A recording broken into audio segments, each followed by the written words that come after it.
as a number of young parents express their concern on this while sending the children to school this year. And we need to connect the two most important.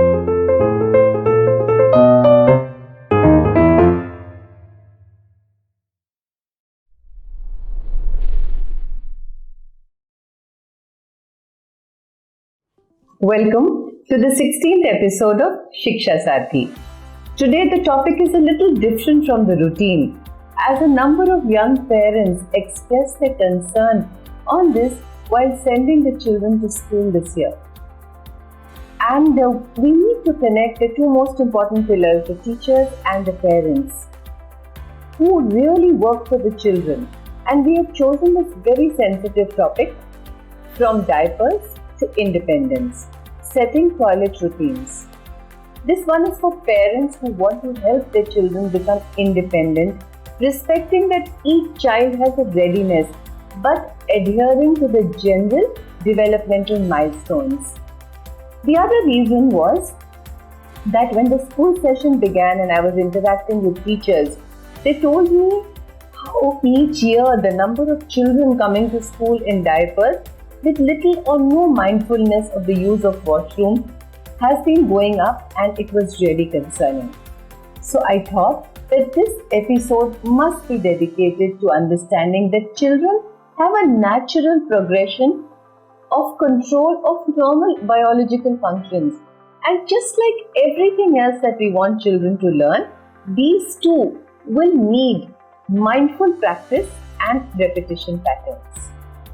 The larger picture was that if we calculate the world population that is rising and the amount of diaper waste we are creating, when it is so easily avoidable and can be reduced after a point of time, then why not?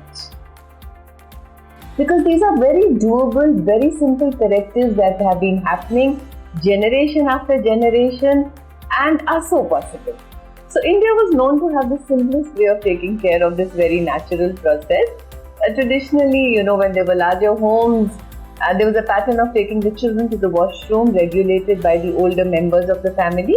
And by the time the children spoke, they could actually express their need to use the washroom and had developed a certain sign language to express themselves.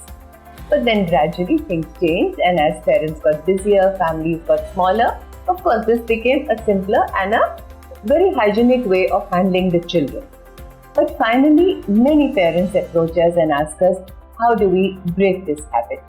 So let's just put together a few tips that might be useful. So starting with the three most important things to look out for are physical readiness, that is the ability to balance and sit properly.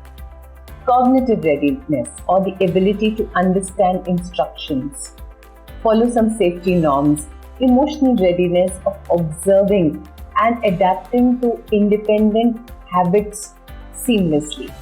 The next step is the accessibility.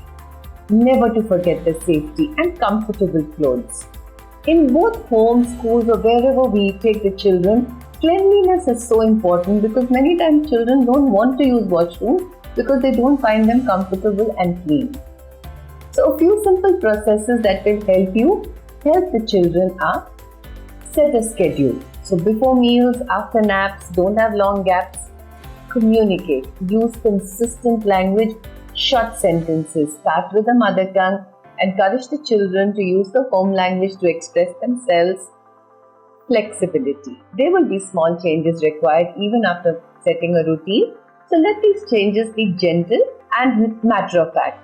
Digital devices must not become a part of this routine from the beginning, or weaning those away is going to be another concern.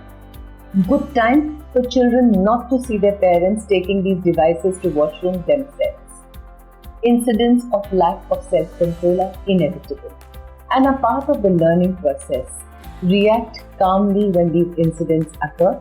It is important for the adult to stay calm, and after making the children comfortable and changing them, just simply go through the set process. Always keep a spare change handy and tell them it's there. Threats and anger can only make it worse. Nighttime readiness will emerge from daytime routines. patience and consistency is the key. Many times for our own comfort, we resort to the diaper, and then that goes for the child as well, right? So help them see that you're giving this independence utmost priority and they will respond. Just to reiterate the fact that this episode is a simple response to help children move away from a dependence to a routine that is very possible and which should be naturally developed after a certain age. So moving them towards less bulkier, clothes, bags, lesser stress, healthy development, self-sufficiency, increase in confidence, promotion of an understanding of one's body and its functions can be financially sensible too. And of course, the development of the skills of self-management.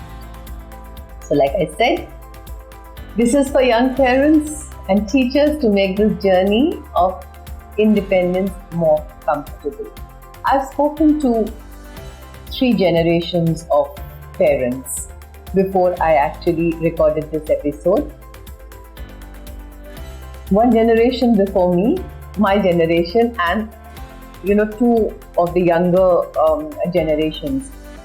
It's interesting that the basics remain the same. Consistency, patterns and rhythms, And I thought that we must put this and do let us know if these little tips helped you, if you were struggling and if you were not good for you. And we'll see you in our next episode very soon. Namaskar. Square, square, panda.